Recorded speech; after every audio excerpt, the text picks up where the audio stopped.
I have been for the last year and a half. And this year, our focus is on education.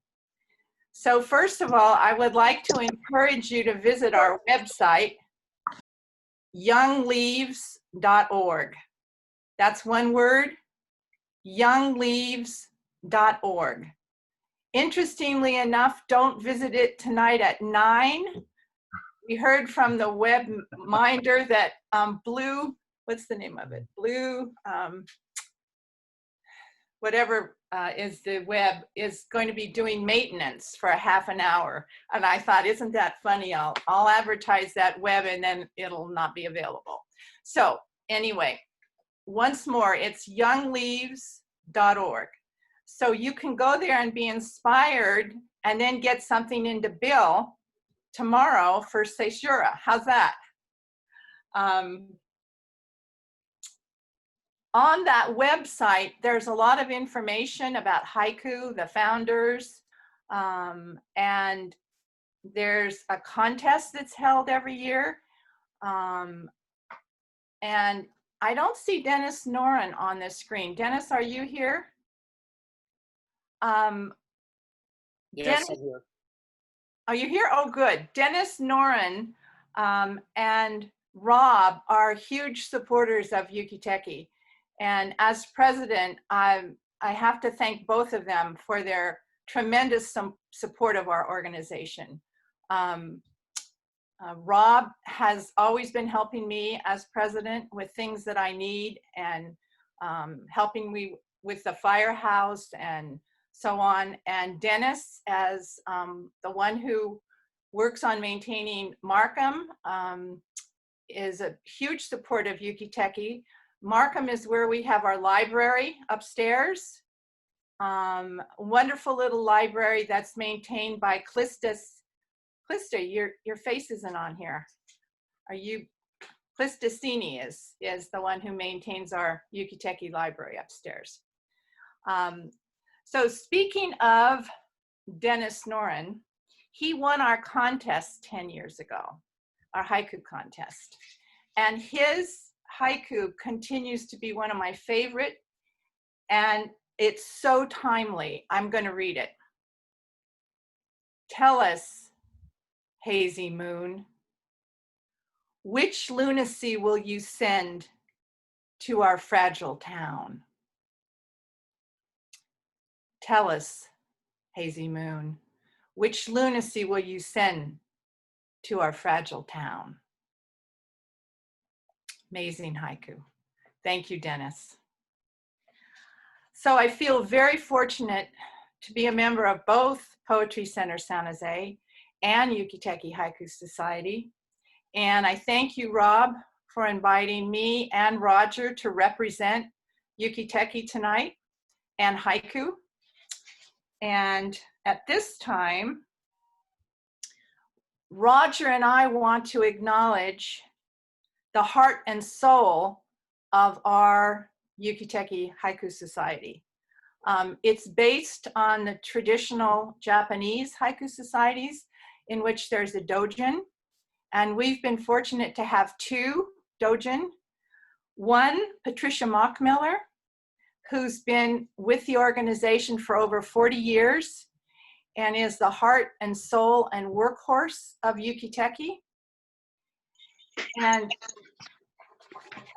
for those of you who know Patricia, she does everything from big to small, from the biggest concepts to the littlest details. And as president, I couldn't do it without her. So thank you, Patricia. The other dojin, oh, I want to say this too. The focus of our year on education will conclude the year in the fall, at the end of the year, with videotapes of Patricia from workshops that she's given over the last 2 years on the writing of haiku. So on our website, youngleaves.org, there will be video clips that focus on the essence of writing haiku. And there will also be a book that she's finishing up that will be produced by Yuki Teikei Haiku Society and will be available at the end of the year. So for this too, thank you, Patricia. Our second beloved dojin, Jerry Ball, passed away in September last year. And at this time, we want to honor Jerry Ball. And Roger is going to say a few words about Jerry. Roger? My turn? Your Okay. turn to talk about Jerry. All right. Hi, everyone. Here we are on Zoom. You know why. So I'm avoiding any content about viruses, politics, and the economy. We're already saturated enough in that. This is a sad time for our country, and the pandemic has exposed many weaknesses in our society. So we need to learn from this and grow stronger. That's life, poetry and haiku, also about life. And a strong proponent of that was Jerry Ball. So last year, which was September, we lost Jerry, esteemed professor, Renaissance man, and haiku master. Jerry was a teacher and a leader. He started multiple haiku groups and events. He inspired us all. Patricia called him the haiku Pied Piper. And as Bilbo said of Thorn, he was my friend. Jerry's haiku tended towards simple, humble, profound. We'll miss him, his wit and wisdom, and the twinkle in his eyes. Mimi, did you want to read some of Jerry's haiku now? Yeah. The first one, he wrote shortly after becoming a member, so almost 40 years ago. Hide and seek, they cried. Then they left him there to wait. Spring rain on his cheeks. The other haiku that I'm going to read, can you see this book? Jerry was real proud of this book of baseball haiku. He and his son produced it. I'm going to read 4 haiku out of this book. Weathered and worn, a baseball from last season in the tall grass. Opening day, a ticket to the ball game tucked in his math book. Old timers game. The skinny kid with the red hair retrieved the foul ball. End of the season, the voice of the veteran. See you next year, kid. Jerry Ball. And now, Roger, are you going to read some of his? Yeah. Okay. Summer rain, a mare and a foal under a spreading oak. Wiping mold from the leaves, I offer my lemon tree a word of advice. Heat of the day. My friend at the bank is gone. Her desk is gone too.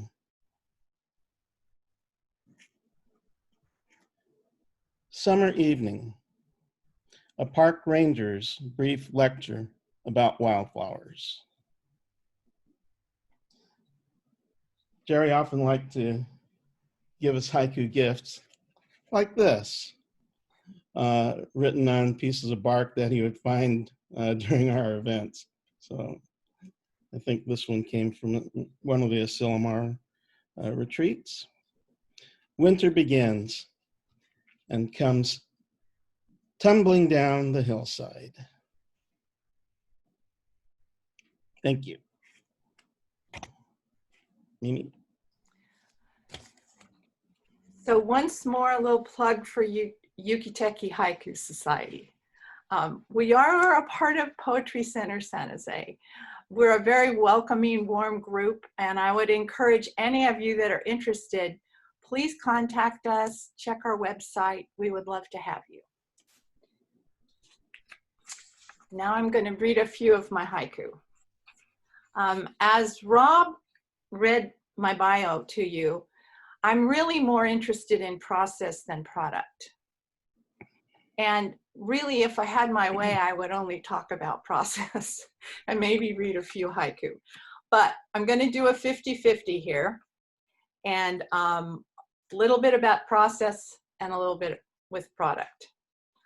One day when I was walking along with Jerry Ball, I said to him, "Jerry, how does a haiku happen?" And Jerry, in his great Socratic method, said, "How does anything happen?" And then he went on to recite a haiku. A long line of cars at Santa Rita Prison.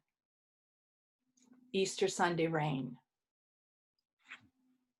"It happened," Jerry said, "as I drove past.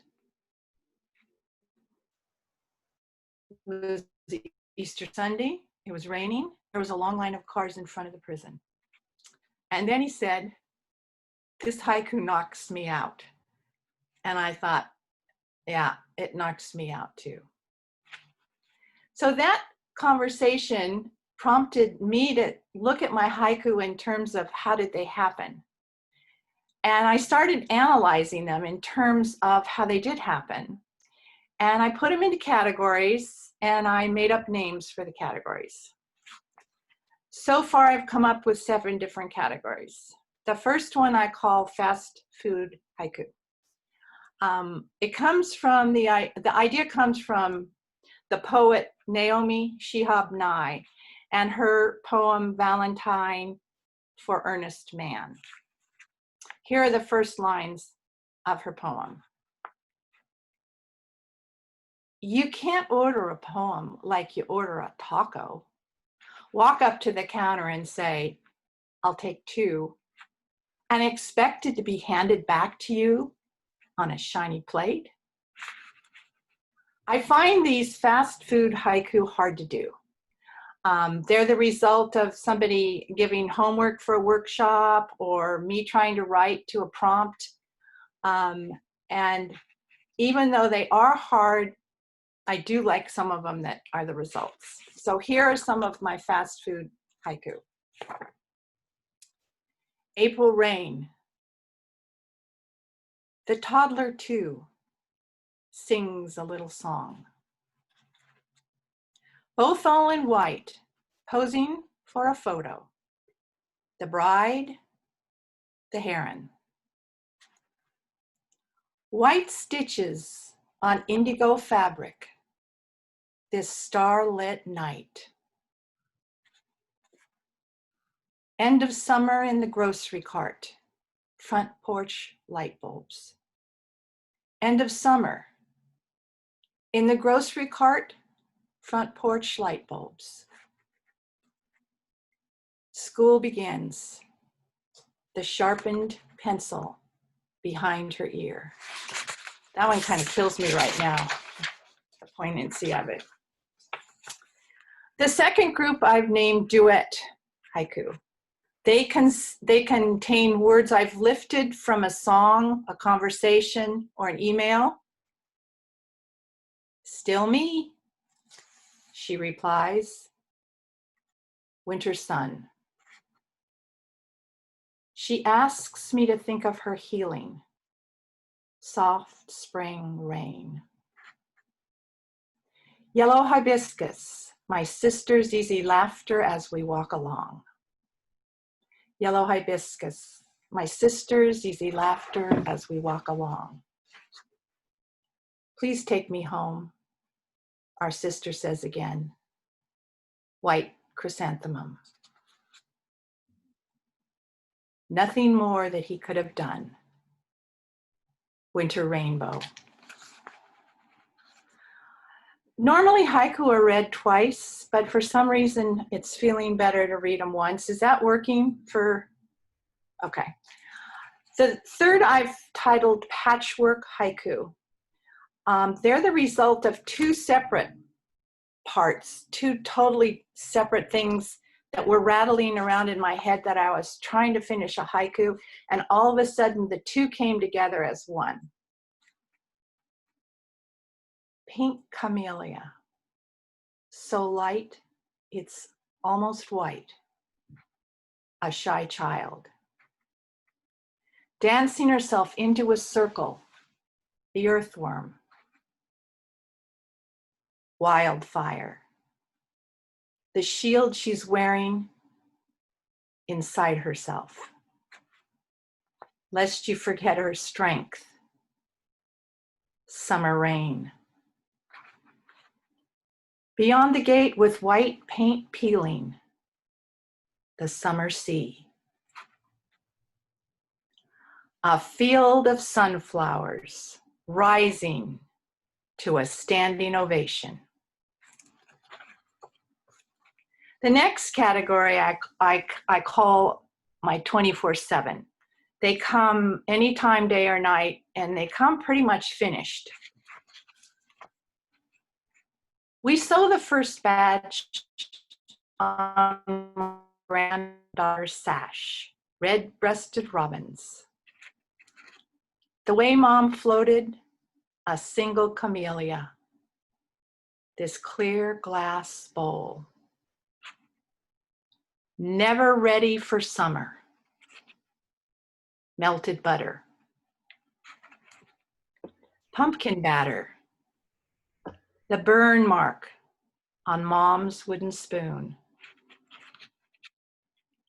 Thanksgiving evening, he rests his little chin on the curve of my leg. Back on top, Mama's Christmas angel with the glued wing. These are my ginkgo haiku. They happen on my daily walk. Practicing indifference. A spring cat. The dog walks in his owner's shadow. Long, hot trail. Veterans Day. His decorated three-wheel scooter. He nods his hat to another stranger. Winter loneliness. By themselves, the camellias all fall down. Winter rain stops. Chartreuse ginkgo leaves finger the sky. This next group I call elephant gestation haiku because they took forever, years. They were in my head for years before I could get them finished. Winter stone, the shape, the weight of his faithfulness. Yellow-orange petals of California poppies, the way he hugs me. Curve of the wood on the small of my back, his old school chair. The grace of this leaf that falls from the ginkgo tree, joining the others. This last group is called lightning bolt haiku. Half of the haiku comes to me in this almost physical surge. It's such a strong emotion, and it comes finished. The words are done. And then I have to find a kigo or season word that I feel is strong enough to carry the meaning and the feeling behind this. Time alone, time together, sandpipers. A cored apple, unable to laugh or cry.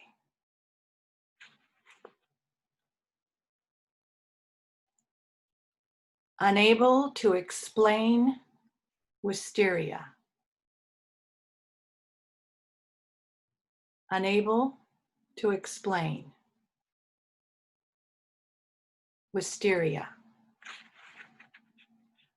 Lavender, when need and want are one. And now I would like to end with one haiku that's the last in this category, and it's a nod to this time that we're in. I do have about 30 haiku with a kigo I made called Spring Isolation or Delayed Spring, but I decided I would just share this one that isn't quite using that so specifically. What would it hurt to open the door? Windflowers. Thank you, Rob, for inviting me to represent Yuki Teikei, and Roger to be my partner in representing Yuki Teikei, and to allow me to share my haiku. I just unmuted everybody. Go ahead and clap for Mimi. Very good, Mimi. Thank you. Beautiful. Good job, Mimi. That's Lauren. Beautiful. Thank you. That's great, Mimi. Thank you so much. I guess we'll have a section for questions after the featured visitors are done. I'm going to mute now, everybody. All right. And our next guest is Mary Lou Taylor. And Mary Lou Taylor, poet, teacher, editor, and reviewer. She has written 3 books. She says, even if it took her almost 20 years to do so. Her first book, The Fringes of Hollywood, won a Hollywood Book Festival Award. Her second, Bringing Home the Moon, brought in a San Francisco Festival Award. Her third book, In the Beginning, newly published, contains poetry inspired by David Park from his Genesis Suite, 14 paintings and 14 poems. The book received a magnificent from the Poet Laureate of the state of Maryland. Her poem, Lot's Wife, was recently published in Cesura. Mary Lou is a trustee emerita at San Jose State University Center for Literary Arts. She was featured in the National League of American Pen women's publication, Pictures Taken at the Edwin Markham House in History Park. Let me now unmute Mary Lou. Sorry, Mary Lou. When I did everybody, it meant you as well. Just a second. Okay.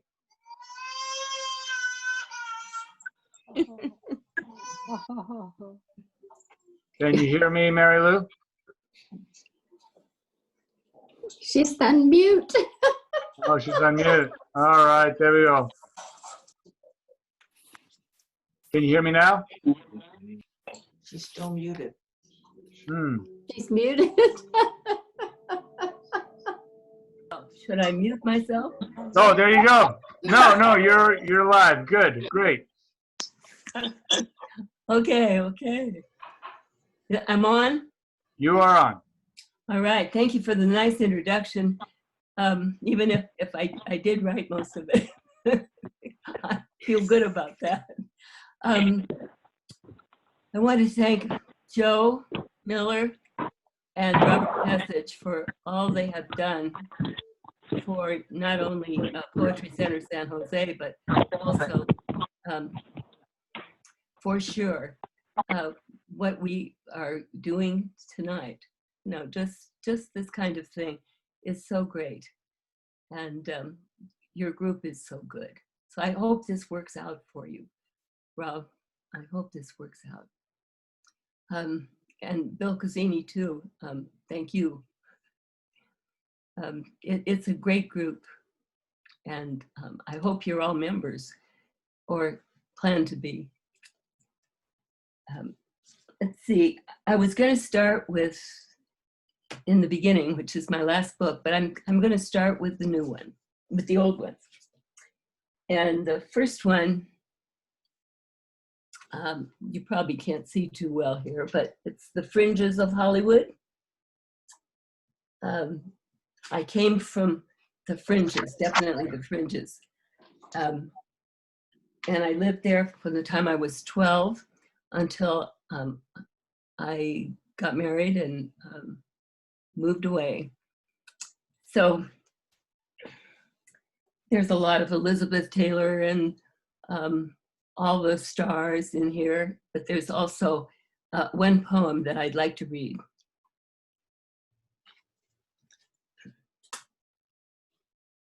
Can you all hear me?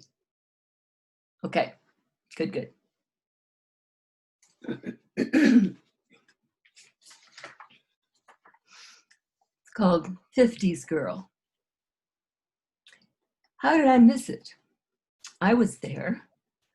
I heard the music, read the papers, watched TV. Elvis, James Dean. How? I missed them all. Missed the trends. What was I? Obtuse? Dense? Dull? Did the twist, but only because I was hired as a movie extra and I pick up on dancing. I stayed innocent, lived free of guile. Hard roads, freedom, they didn't concern me. I was vaguely aware of Bob Dylan. I knew the Beach Boys intimately. I was, after all, a California girl. From the 50s, I remember Elizabeth Taylor at UCLA's junior prom, Jimmy Durante and Bob Hope on campus, Ernie Kovacs, my wedding hat, bottles and diapers, Mr. Sandman, Johnny in Carson's cellar, came on at 3 in the afternoon. When Dylan went electric, I missed it. When everything was up for grabs, I missed it. Missed rock and roll. We Shall Overcome. All that underground music.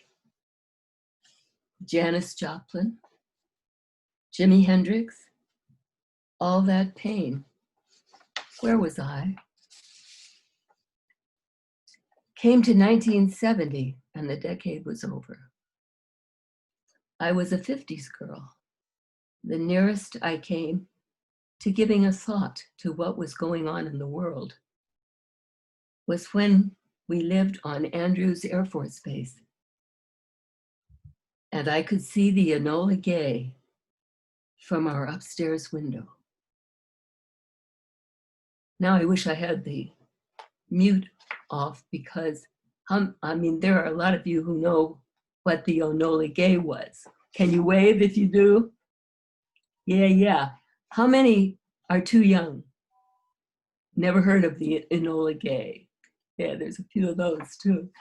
Of course, it was the B-29 super bomber that dropped the atomic bomb on Nagasaki.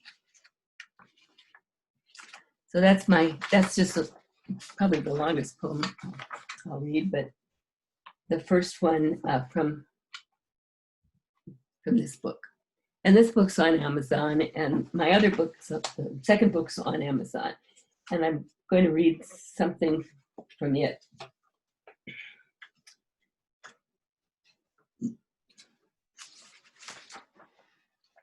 I'm reading this because it's one of Mimi Ahern's favorites.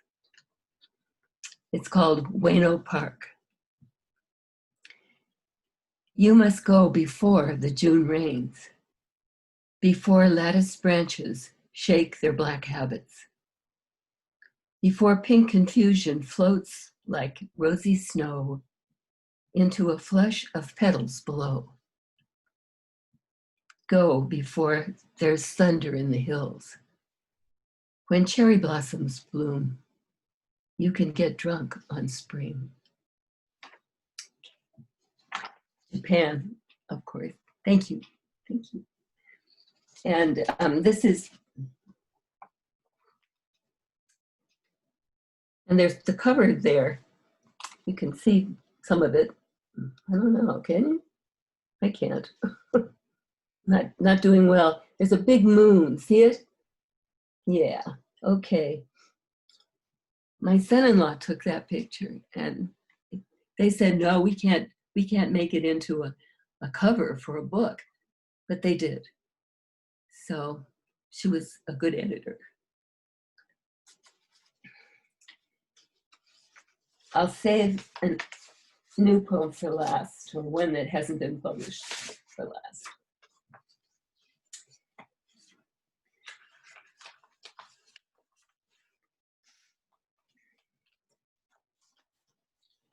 I'm sorry, this doesn't show up very well. These are pictures that David Park drew back when he was, I guess it was in the late 30s. And he was very tired of expressionism. He didn't like it. That's what he painted, but he didn't like it. So he took all his expressionist paintings to the dump and set them on fire. Came back and he started painting figures. And so he is the creator of the figurative movement. He was going to have, on April 11th, a retrospective at San Francisco, at SF, home of, you know, the modern. And of course they couldn't do it. We're hoping they still will, because this is a retrospective of all his work. And he was quite a painter and really worth it. His work is worth quite a bit now. So here's the, now these aren't working. This is the cover. Here's, let's see, lost the book. Here's the first poem. And this is his work. And no, it doesn't show. I wish I had a whole section to show you. But anyway, the book has it all in there. 14 poems, 14 paintings. I wrote a poem for every painting of his Genesis suite. And it's really something. Okay, here's the first poem. It's called Lost. And we're starting with Adam and Eve. The snake, such colorful spots, reminds me of the blues, pinks, bright yellows, that gorgeous world we saw each night at sunset. His mouth had a smile in it, didn't you think? Answer me, Adam. We must weave some leaves together to cover ourselves. Fig leaves, Eve. That might work. It's frosty here. You're shivering. My hands are cold. I wish I had never plucked that apple. How I long to be back in paradise. A tapestry, daisies, orchids, roses, every kind of flower. We were swept away by their fragrance, and the trees, tall, green, brimming with fruit, abundant blossoms too. Jacaranda, wisteria, my favorites. Bright and soft blues, purples. Some we have yet to name. Now we live in a desert. Sand so hard to wade through. I see one water hole. Mist surrounds us, Eve. The stars are dark. We have nowhere to sleep. Yet, that first bite gave us knowledge, knowledge of good and evil. We have lost paradise, Adam. But we still have each other. That's Adam and Eve. Thank you. The next one, don't ask me where I got the title. It's called The Shape of Water. Blameless man commands, circumstances and circambulations, 2 by 2 by 2. New brides and grooms to be. They could be kinds, not species. A phoenix is never a pair. The eye of God upon them. What thunder! Lightning crackles, heavy, black. Rush of water over rocks, piling water on water. 40 days and 40 nights.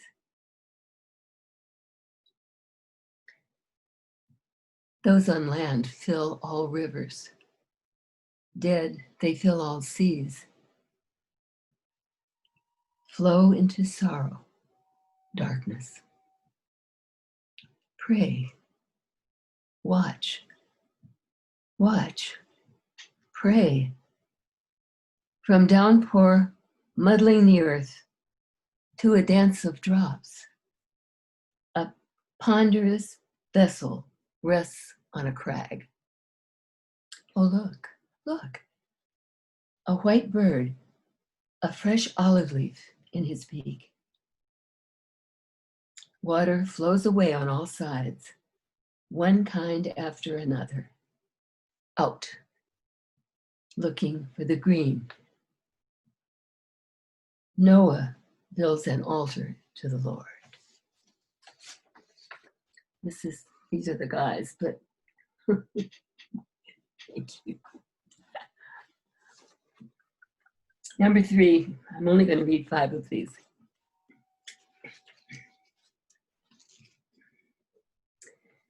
This is the Tower of Babel. And I don't know if you can see the tower. That's there, but you'd have to get the book. That's the answer. The Tower of Babel. Let us build a tower that reaches high in the sky. The Babylonian chieftain cried out.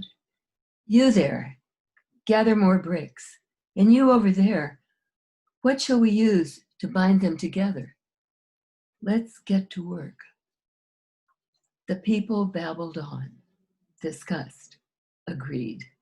We are the Babylonians, who no longer need the Lord. Our tower will touch heaven itself. So a city and a tower rose up from the plain. The Lord looked down on the city, on the tower.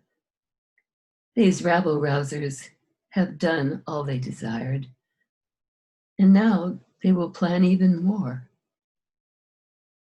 See how they talk together? Let us alter their speech. The native people no longer understood one another. The Lord scattered words across the face of the earth. The world found itself living in chaos and confusion, even to this day.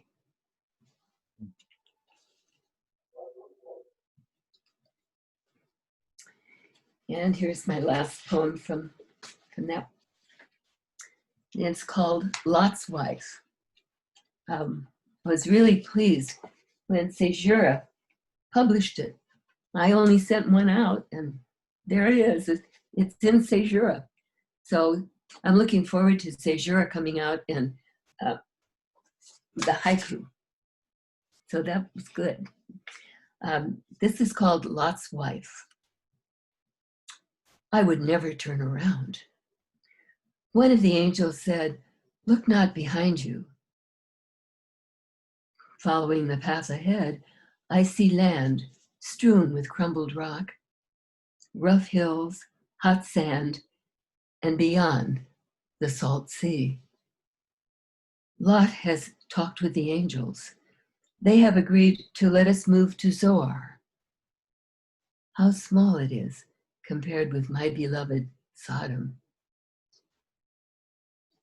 I won't look back. But I see that Lot is slowing down. Hard for him to have his vineyard in this valley of the Jordan. And the dates, figs, the delicious nuts, pistachio, pine, almond, olives too. And oh, the peaches. Where we are headed is not as green. At last the town is not threatened as Sodom is. Fire and brimstone, the angel said. How can Lot leave his home, his friends? If there were 50 righteous people in our city, would the Lord spare Sodom? Abraham begged. Not even 10. The Lord found only one family faultless, ours. Of course, I will miss the temple. Those 2 towers rising high, my pottery making, talking with my friends who are righteous enough for me. I want to visit Sodom's graveyard once more. Mother and father rest there. She glances over her shoulder. How many know what happened to her? Does anyone know what happened to Lot's wife? Oh yeah, lots of yeses, okay. She is turned into a pillar of salt. There's the picture. And these were 5, there are 14 poems, 14 paintings. I'll bring this up because this is where you can get the last one. The other 2 are on Amazon, but this is, can you see it? No. Can you see this? It says MLT, Mary Lou Taylor, MLT Poet 85 at gmail.com. So it's easy. And you can write me, or you can Hold it up. Put it up higher. Put it up higher. There. Can you see it? I should have put them all up higher. MLT Poet 85 at gmail.com. Okay? And one more poem. This is from my middle book. Oh wait, no, this one is maybe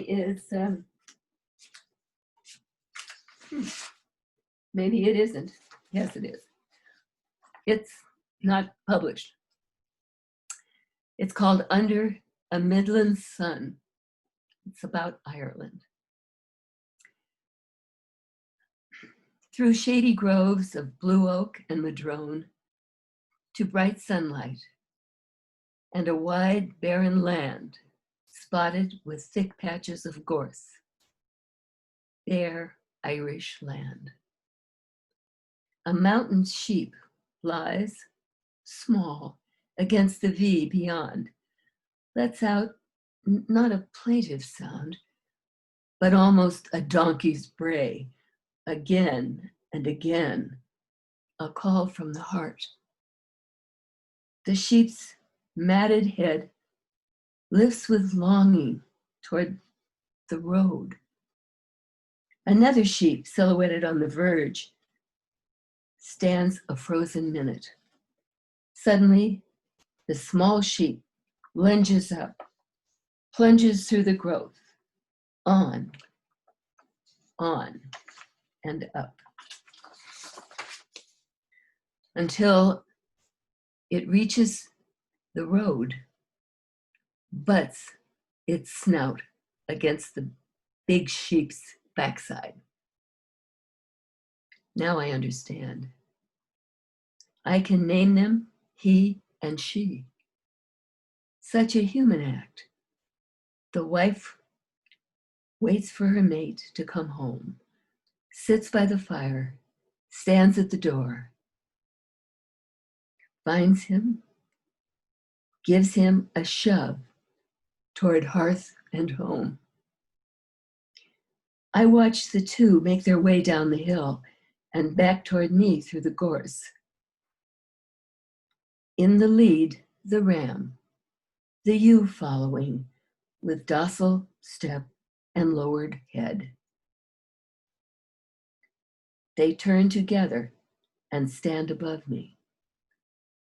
The satisfied look in the ew's eyes makes me smile. Well, thank you very much. Thanks very much for all the support too. I enjoyed it. Good, good. And now it's Rob again. Thank you, Mary Lou. That was great. Oh, thanks. And Linda, thank you for sharing the images to Mary Oh, did Lou's she? poetry. Yeah, she was. Linda, Yes, I'm right here. there How'd it you is. do? Gotta help my mom. How'd you do that? I won't even ask. But thanks. It was really fun to do this tonight, and I'm a novice, but I really enjoyed it, and it was great to see Stephanie, who's my editor, and here's Maggie coming up, and all these people that Allison and people. I don't see Dennis,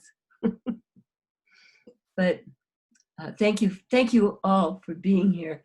It was important to me. Great. Let me now introduce our final guest tonight, and that guest is Roger Abe, who is a San Jose native.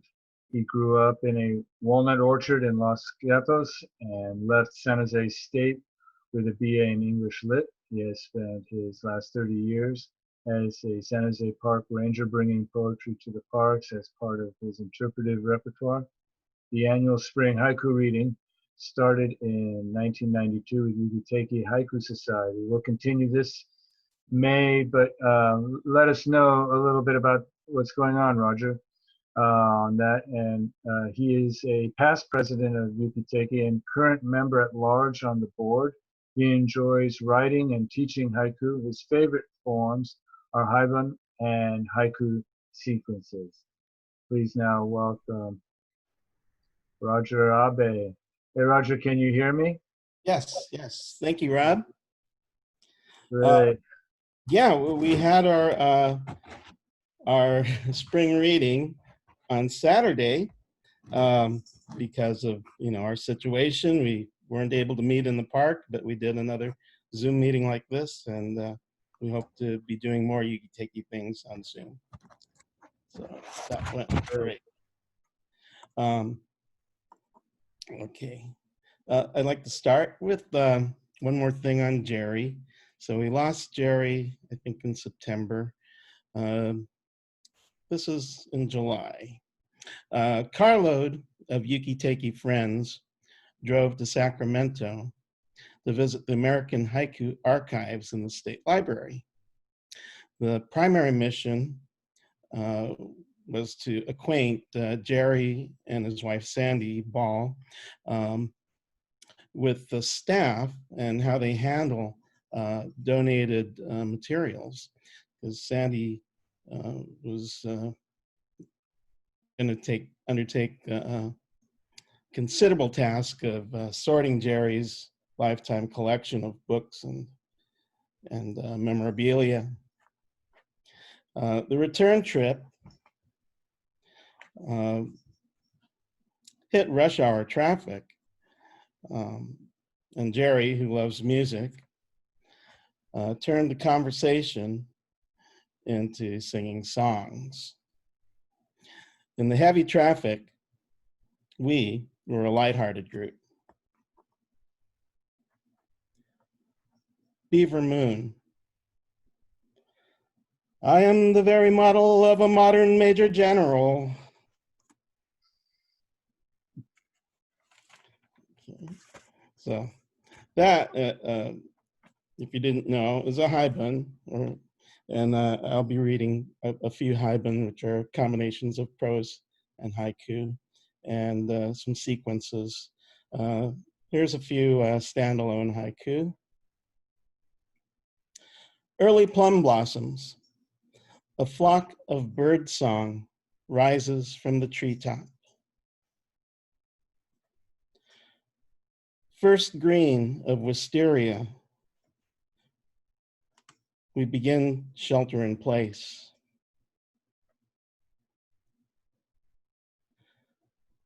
I bruise a leaf and feel your square stem, coyote mint.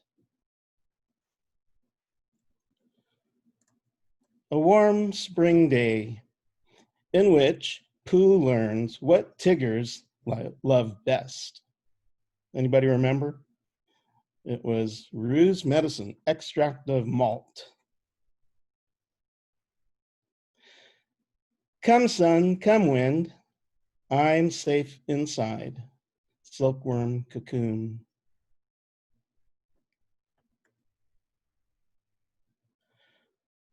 Perched on the top shelf, the old baseball mitt catches autumn sunset. Adjusting the ladder, Dad climbs to the top for the last persimmon.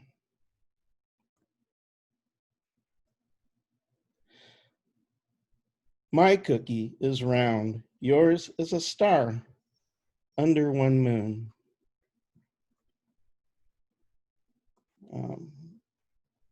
Hopefully my lighting doesn't take a dive anywhere, because I've got cats playing in this room. And so we have cat haiku. Autumn afternoon, the black cat on the patio changing into sunlight. I lost my one of 8 years last year to cancer. Shortly after that, a friend said, "Oh, we got a stray kitten in my dad's yard," and now I've got a kitten. Whose life was changed? Stray kitten adoption. Guerrilla warfare at the edge of the bed, kitten toe ambush. Lumps in the blanket. One next to me stretches in contentment.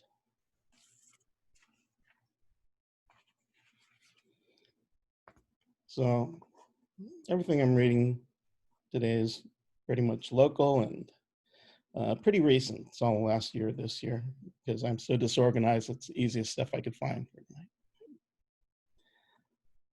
tonight. This one is in the form of a sequence, in a solo renge. Taylor Street. Taylor Street to the east, snow on Mount Hamilton. Not my imagination, that raindrop did bounce. Chill wind filling the gas tank at the Maybury Yard. Homeless man stands wrapped in a blanket next to his shopping cart. Fan on high, the car heater warms my hands. On sports talk radio, the guest says loquacious, the host's Google search.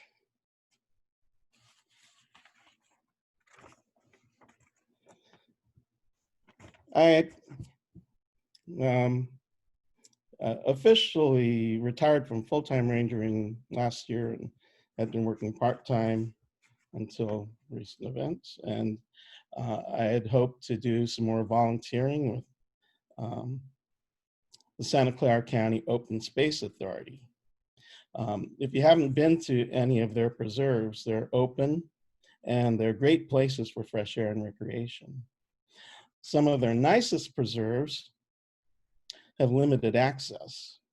I was at one of those days in March at Coyote Ridge. Coyote Ridge is their preserve in the hills just east of 101 in South Valley. Incidentally, there was a really cool video clip that came out last year that was emblematic of the benefit to wildlife that the preserves provide to connect wildlife communities. So if you search coyote and badger, you'll see a cool video clip of a coyote leading a badger through a culvert underneath 101. And it's not unusual for these predators to combine their hunting skills to their advantage, but it's a really cute video. Anyway, Coyote Ridge. Gnarled elderberry, fresh leaves heaving in the wind on Coyote Ridge. Preserve entrance, 5 kinds of wildflowers, just as curious.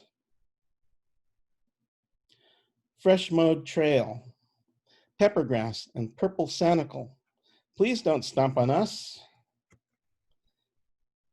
Peeping through the grass, fiddlenecks, wild onions, and purple owl's clover.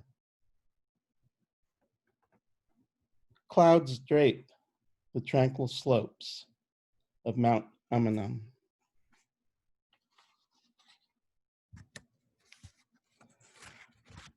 Okay. Last April, having just retired and having weekends off, I met my friend Carol Steele in Watsonville at the Buddhist temple for their Buddha's birthday or Hanamatsuri festival. When we entered the main chapel, which is called the Hondo, for the service, we were given a handful of colorful ovals of paper by children stationed at the door. These are symbolic lotus petals. In the legend, people rejoiced the Buddha's birth by showering him with flower petals. So during specific moments while singing a special hymn, the petals are thrown up into the air in celebration. Lotus petals fill the Hondo, Buddha's birthday. After the service, we wandered around enjoying special exhibits and, of course, chowing down on Japanese food sold on site, benefit the church. We also bought some church raffle tickets, for which there were many donated prizes. Carol, a student of Ikebana, loves plants and had her eye on a handful of dwarf citrus trees. At the end, she was overjoyed to win one for her patio. Buddha's birthday, detachment, except for the Buddha's hand citrus.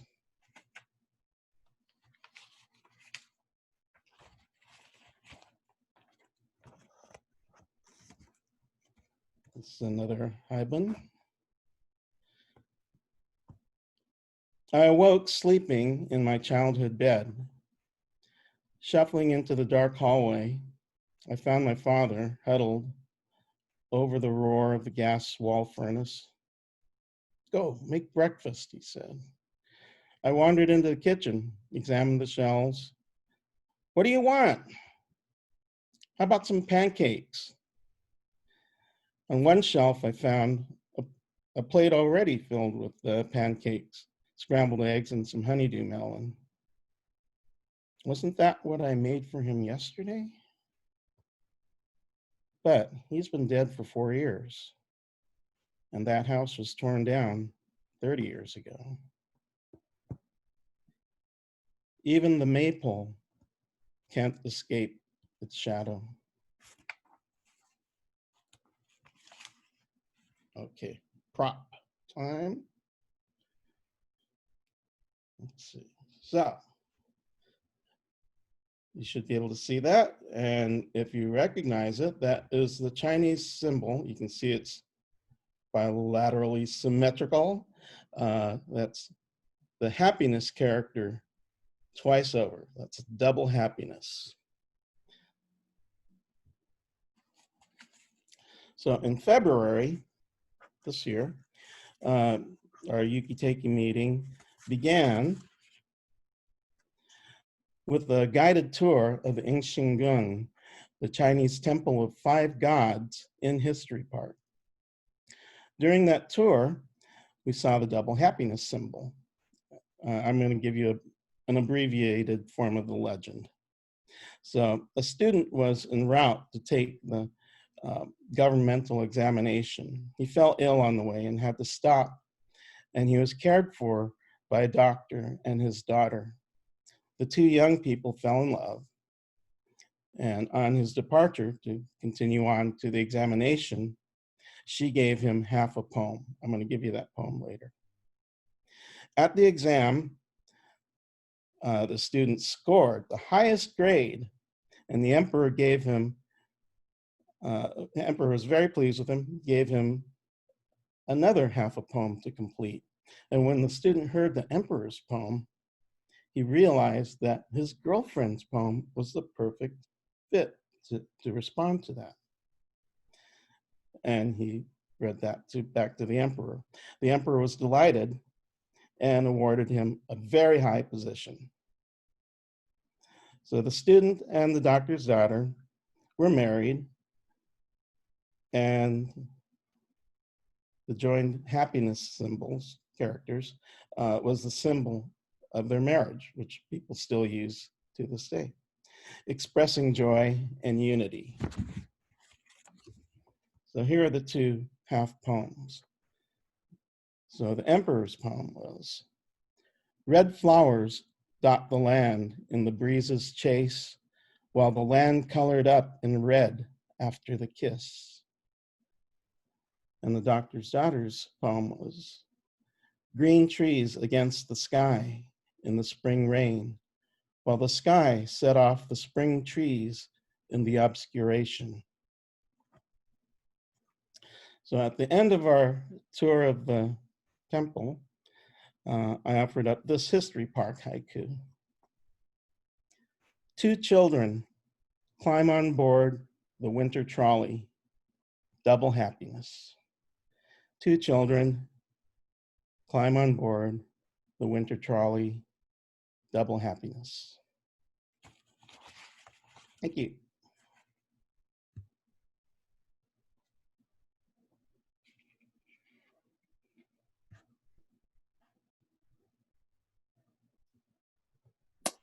I'm going to unmute everybody. Beautiful. Fantastic. Beautiful. Roger. Thank you. Oh, that was great, Roger. Thank you so much. My pleasure. Can you tell people how they can support Yuki Teikei Haiku Society again? I've got nothing other than a note from Nick. Let me start muting people again. Just a second. Just a second. Why do you ask? Okay. So everybody's muted now. I'm gonna unmute you. Okay, go ahead. Tell people how they can support the center again? Oh, are you asking me or Mimi? Yeah, yeah. I would start by going to the website and see if haiku and what we do is something that would appeal to you. You can learn a lot through the website. There's a lot of links, and I would start there. And if that seems like something that's interesting to you, check out our events that are posted there, and consider membership, because with membership, you receive our bi-monthly, now quarterly newsletter, which includes mostly, it's predominated by haiku submitted by members that are published in this journal, as submitted, and anonymously. So if you're timid, you don't have to be afraid of initial criticism. It's just posted with a number, and everyone can read it, and then everyone votes on them. So you do get some feedback. If you get a lot of votes, you know, oh, this is popular, maybe I'm on the right track. Or if you don't get any votes, maybe you need to work on it some more, but you don't have any direct criticism that way. And there's also a column that's very useful, that's in which the Dojin, Patricia Mockmiller, and a guest usually with her, will comment on haiku that they pick out, so you can get some expert advice from them.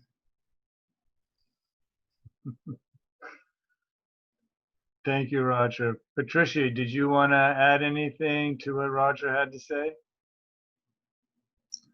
Well, I just thought it was a wonderful reading. I'd like to compliment PCSJ for hosting this.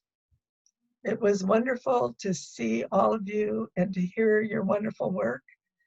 It was really, truly a delight, and feeds the soul, you know, all of us being so isolated. Getting to hear poetry is very, very special at this time. I agree, Patricia. Thank you so much for your words. And thank you again, Roger, for adding the information there and for sharing your work and all you've done around the Bay Area. I've just sent to chat the list for the open mic, and we'll go through that list. And if you are inclined to just skip, no problems. Let me know, and we'll just go on to the next person.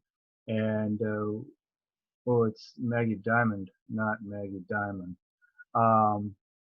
So that's the last person, number 15. And if we have time to add more people, great. Okay. And before we move to the open mic, just again, to support Poetry Center, you can go to pcsj.org and click join or renew. We encourage you to renew or join as a new member. It would help us in this time of need, and encourage you to re-up in any capacity regarding any other arts activities that you've joined over the last few years to help those respective organizations as well. All right. So with that said, and if you have any questions for me, you can just type them in the chat box. That'd be great. And I'll do my best here, as this is new for me. I don't usually do 50 people on a Zoom session. It's oh. Okay. To the mic. Would you please now welcome Nick Butterfield? If Nick is here, go ahead and unmute Nick. I will try to unmute you here. I need to grab my. Okay, there you go, Nick. Can you hear me? Yes. Would you like to share? Okay, one moment. I got to grab the book. Hold on. Not a problem. It's okay. Nick is at bat, and on deck is Larry Hollis. All right, Larry. And following Larry is Sally Ashton. Nick has been busy helping, reaching out to homeless populations in Santa Clara County. I think, Nick, you've been doing education campaigns and making sure people have are informed about coronavirus and the COVID-19 disease, yes? Yeah, I've been doing outreach to the homeless project for the Gardner Healthcare for the Homeless. Thank you so much, Nick, for all you've been doing there. Okay, let's see. I have a good one here. Let's see. If you say so yourself. Let's see.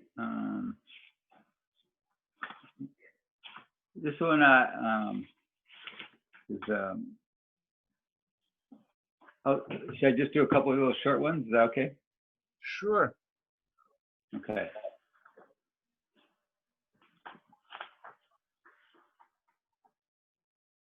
This one's called The Space Between Us. In college days, we shared a house and a family. He was from Norway and I was from Colorado. He has the virus with a crown and coughs with pain and is too tired to answer his emails. The 7-year-old is separated from him. The space is crowded and his lungs can't breathe. The mother also has the virus with a crown. I don't feel the space between us, and it's hard for me to breathe.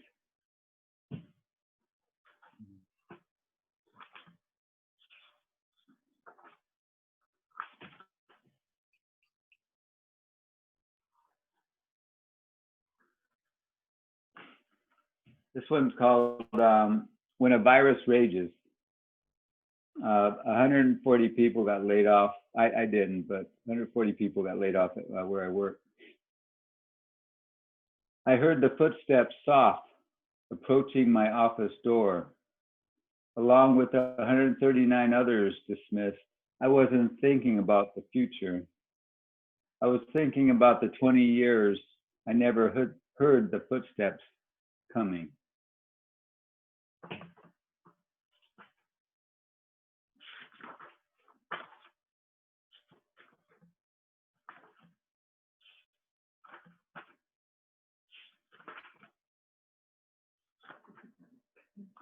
This is the last one, called Hiding Behind a Mask.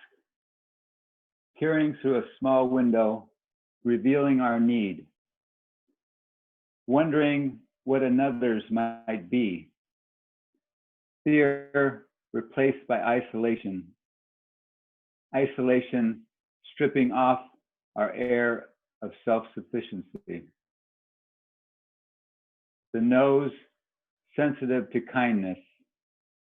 Mindful of ourself, weary of our absences, grateful eyes peering out, someone familiar looking back at me. That's it. That's all. Thank you, Nick. You're welcome. That's great. Thank you. Now, please welcome to the mic, Larry Hollis. Go ahead, Larry. Can you hear us? Yeah, you just muted me. I'm muted. Sorry. Okay. This is called Sarah and Abraham. When the angels called, no one was home, so they left a voicemail. When Sarah called them back, she laughed when the angel said Abraham and her were going to have a baby in their advancing years. Sarah, Abraham, and Ishmael went to Target because the angel said they must first get a crib. Because Abraham didn't quite believe the angel's prophecy, Abraham put the crib, still in the box, their seat taped to it, in the garage. When given the first vision of the baby, the angels taking care of him saw Ishmael, the baby's half-brother. They knew that Sarah and Abraham were the right people. The angels called the baby Tommy. But when Abraham and Sarah brought the baby home 6 weeks later, they named him Isaac.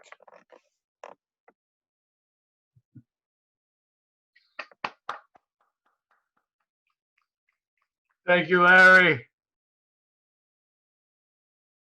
Next up, Maggie Paul, and Kevin Arnold is on deck. Please welcome Maggie Paul.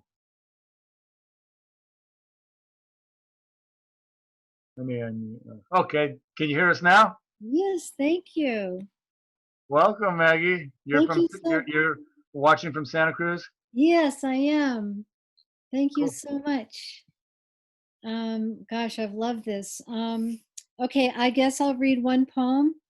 It's called Linguistics.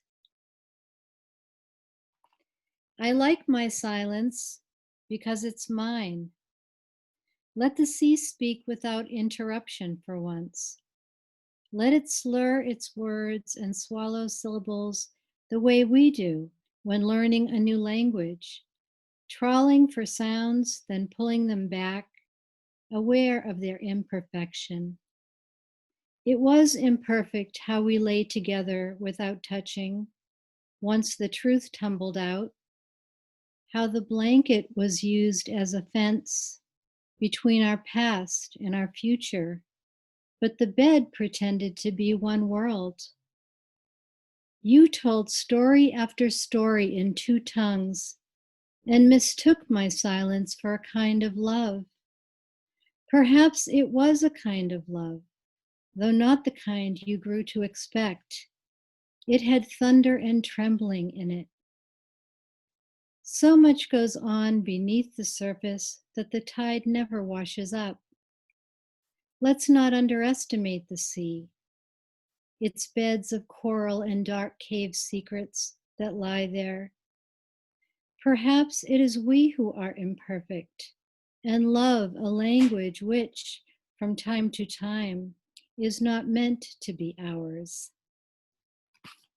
Thank you for letting me read. Thank you. Thank you, Maggie. That was great. Thank you very much. Now, please welcome to the mic, Kevin Arnold. Kevin, can you hear us? Let's see. Let's see if I can get him.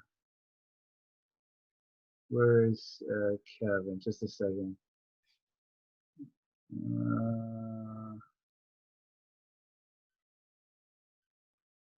Kevin did he just, I think he just signed off.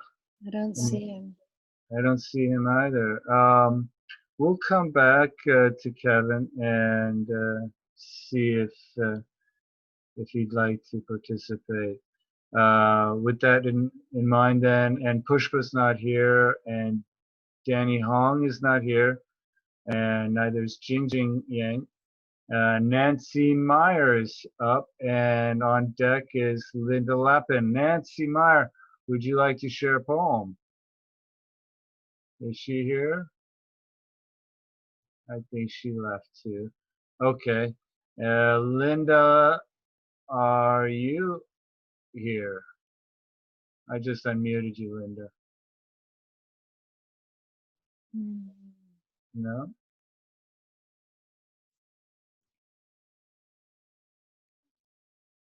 Okay. We'll wait for Linda and then move to Elizabeth Jimenez. Are you interested in joining the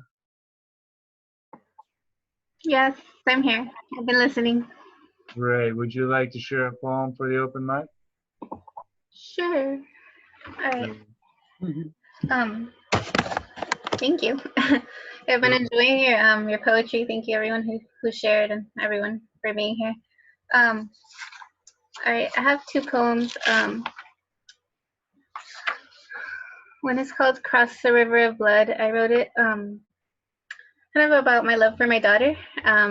Since Mother's Day just passed, I actually read at another virtual poetry event, and I forgot to read this one. I picked other poems, so I want to share it with you. Cross the River of Blood. For you, I would cross the river of blood that surrounds my feet, with you on my back. For you, I would wear that crown of barbed wire that pierces my forehead, making red stripes pour down my white gown. For you, I went to battle in the place between life and death, that moment when we first survived together. Our eyes met and fire fell from the sky, a sudden canyon between us. And one became two. I knew I would die for you. I knew I would live for you, destroy and recreate for you. One cry, one smile, one laugh, two little arms, two little lips, one little hand in mine. Now rivers of blood turn to water and lightning makes dead hearts beat. In this place where rivers run within and without, where fire burns above and down below, where the wind is song and words, your body was born of my body, and my body is born of the earth. And I did die for you, and I do live for you. I burned it all to the ground and rebuilt it for you.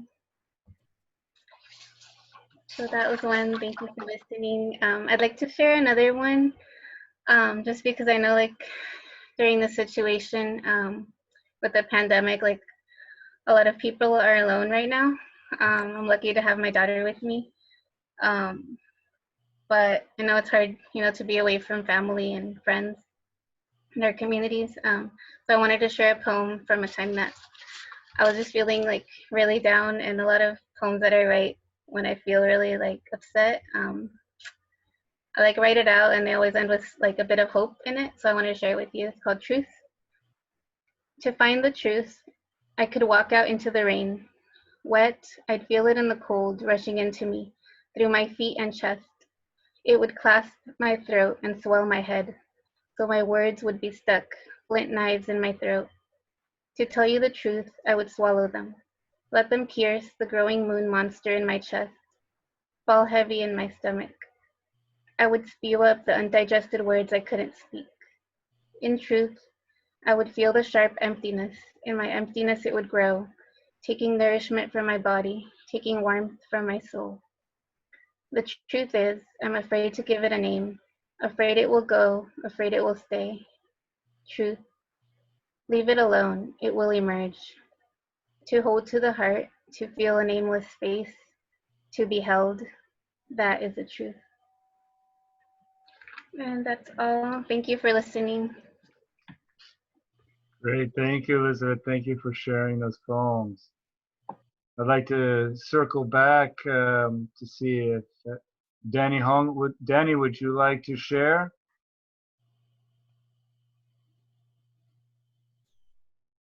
You can chat, put a suggestion in chat. If not, no worries. And then, okay, let's see. Very good. We'll go to the next person. Thank you, Danny. And next up, can I see if Linda Lappin, would you like to share a poem? Sure, yes, thank you.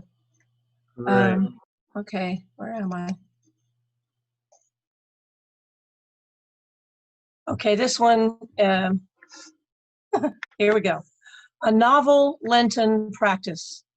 This year, in response to a novel virus, we're having a novel Lenten practice, giving up church for Lent, and so much else. This year, we're giving up movies, staying home from concerts, not cheering in any cold metal seats for any team, anywhere. We're not sharing meals together or communion or afterwards coffee. No hot cross buns, dripping gooey death and joy. This year, we are thinking about each other while puttering around our pads. Nevertheless, we stay in community in every way we can. Just like always, we find a way around our abstinences, and this time it is a good thing. There is a peace coming over the land, a quiet in the streets, as we recreate a life without Starbucks.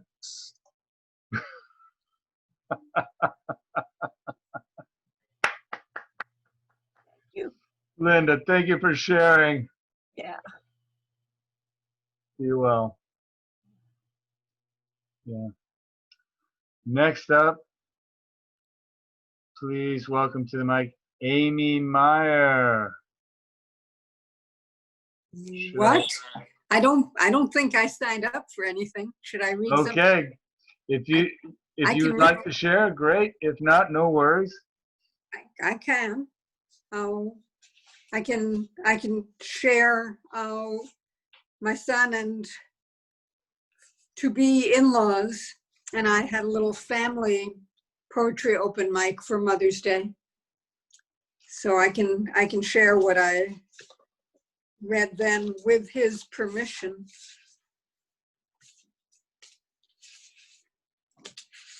And everybody able to hear me?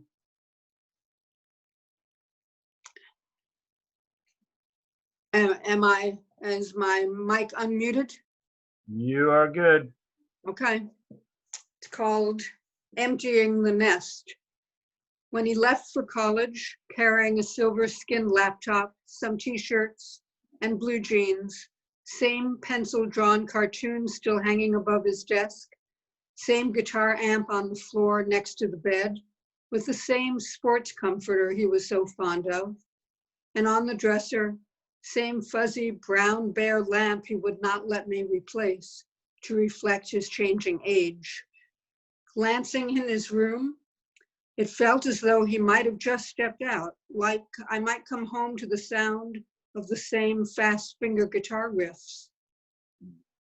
But on the day we emptied his room to furnish his first apartment, I was preparing for a bittersweet adjustment, a season of reminiscence.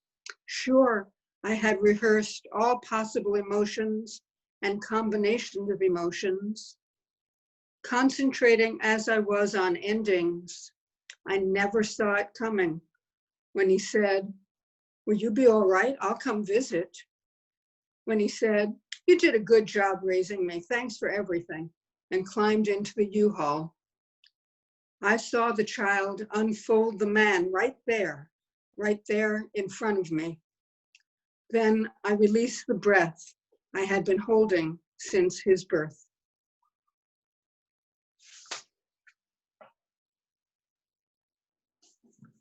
Amy, that's great. Thank you so much for sharing that.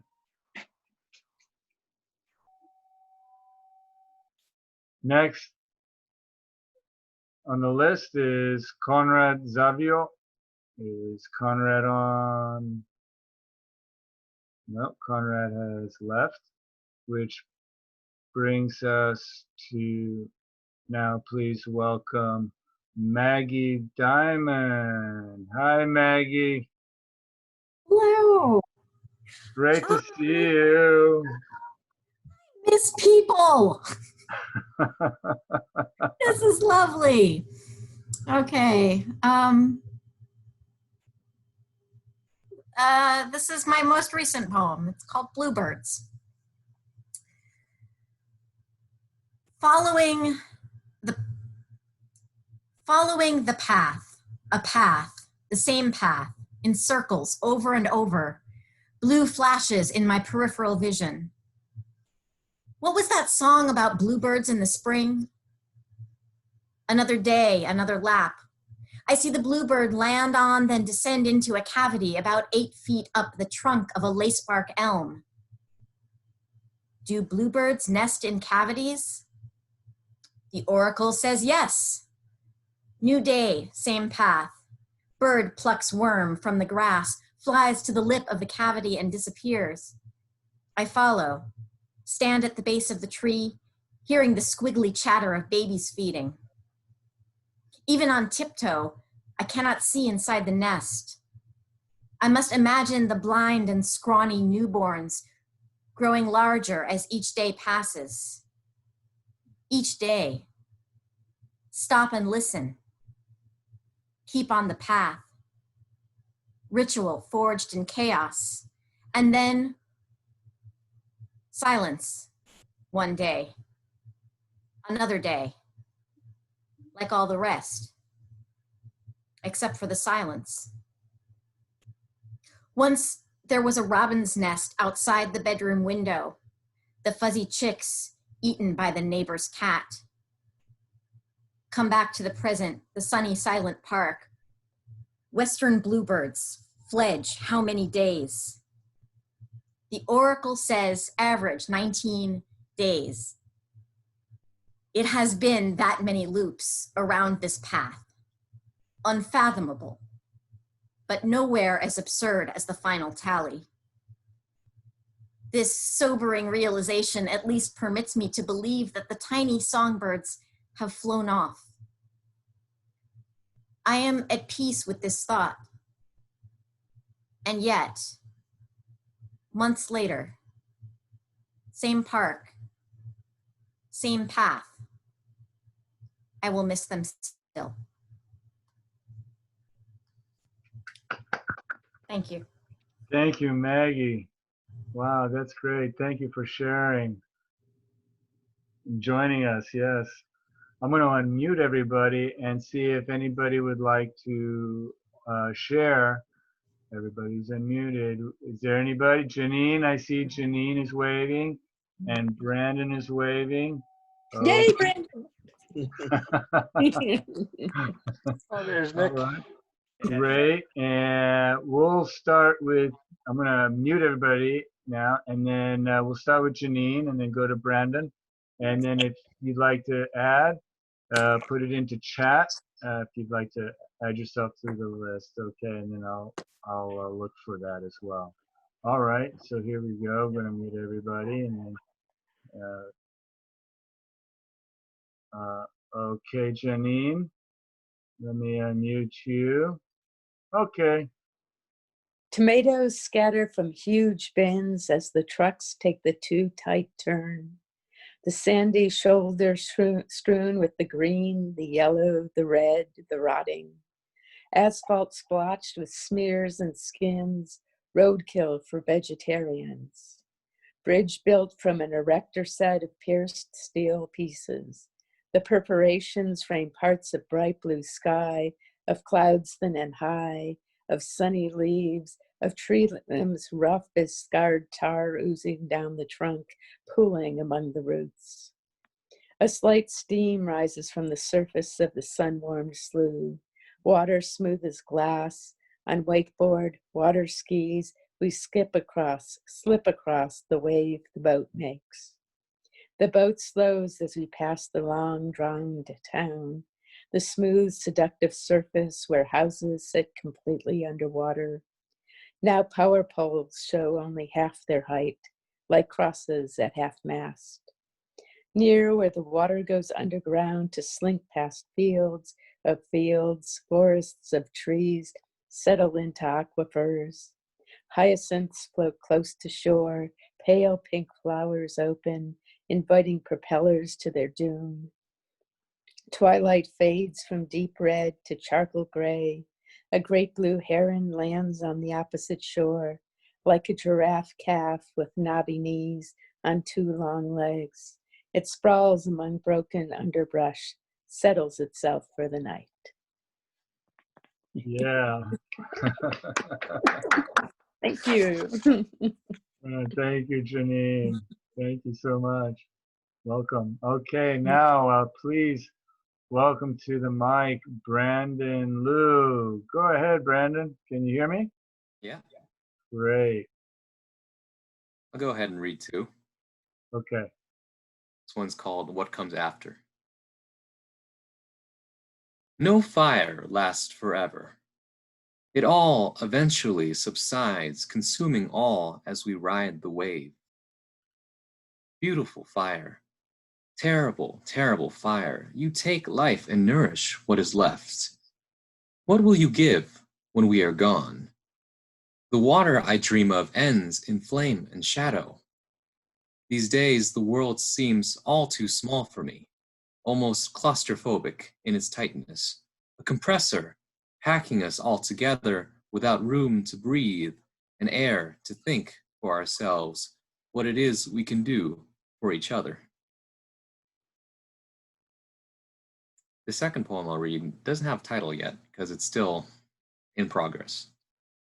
But it's pretty much done, it just needs a title.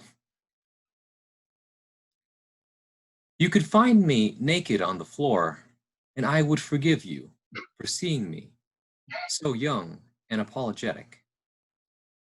I don't know what I'd say to you about the weather, overcast as it is, the latter half of the day pressing down on my eyes like coffin lids.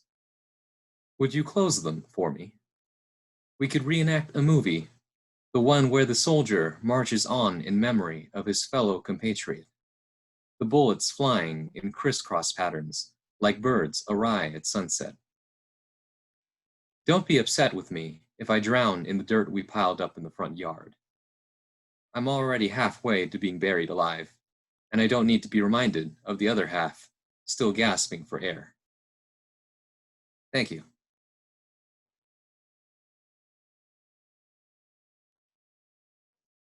Thank you, Brandon. Thank you so much. I don't see any additions to chat for people who might want to join us. Oh, Mila Blake. Welcome, Mila. Great to have you. All right. Okay, so I'm not really used to reading my poems out loud, but I just wanted to read two that I thought kind of went with the nights. The first one's called Good Enough, and I wrote it in 2004 when I started writing poetry. Can everyone hear me? Yep. Okay. Good enough. His words rang out clear and crisp like a bell awoken from its slumber. These precious words resonate with my soul and echo in my ears, and still I can't seem to grasp their meaning. These 8 simple words hold so much power over my view of myself. They have pierced the fabric of my very existence, cutting into my flesh deeper than any man-made sword. And still I struggle with their meaning. This phrase, this concept has knocked me over with its simplicity. It has knighted me with its blade of truth, cutting away the shackles that has bound me for 20 lifetimes. And still I wrestle with its meaning. I've waited all my life to hear these words. You are good enough just as you are. God's anthem to me still rings in my ears. Echoing with it, love and acceptance. Trembling in this knowledge, I get up from my prayer and try to embrace its meaning.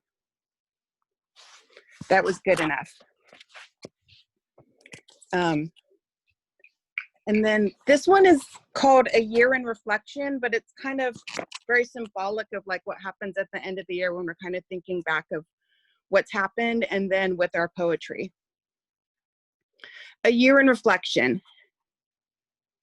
This year, I have yet again tried to make my way out of the primordial sludge that has held me tightly in its embrace, an embrace that has been both a noose and a liberator. It is through my navigation of its dark waters that I've been able to see clarity out of chaos and create beautiful heartache out of my anguish. The knowledge I've learned about myself has been both a double-edged sword at times, and I have been forced to teeter on the edge like a tightrope walker on opening night. This year, I've learned to create a safety net for my poetry and use my depression as a tool for my reflections on life and the world around me. I'm not sure what next year holds for me, but with every new poem, I hope to finally crawl out from under my childhood's shadow, to reach dry land and walk on my own 2 feet, free of sorrow and regrets of what might have been, to pull free from my past hold of me and embrace a new path full of possibilities. A Year in Reflection. And that was it. 2 poems that I wrote like 15 years ago.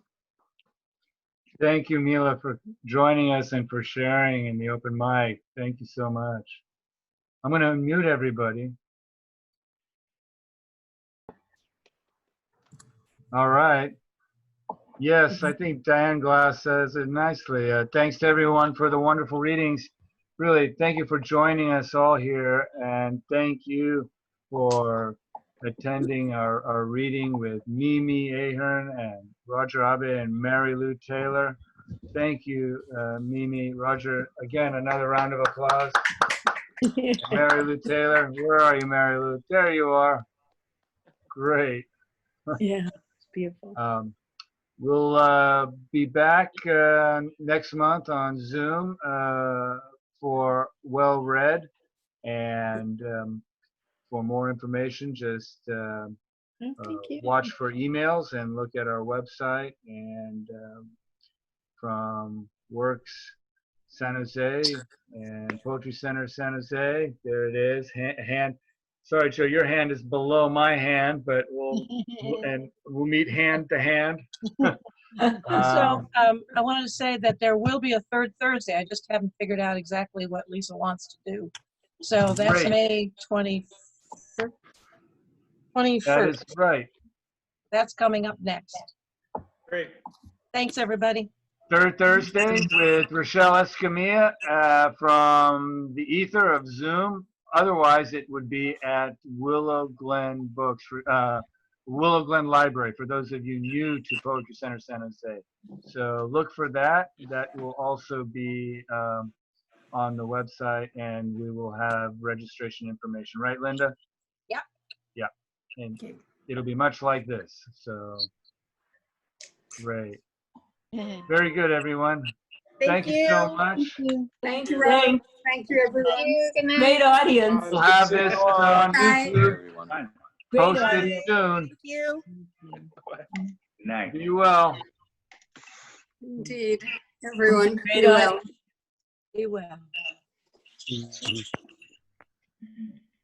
Thanks, Rob. Thank you, Mimi. Thanks, Rob. Joe.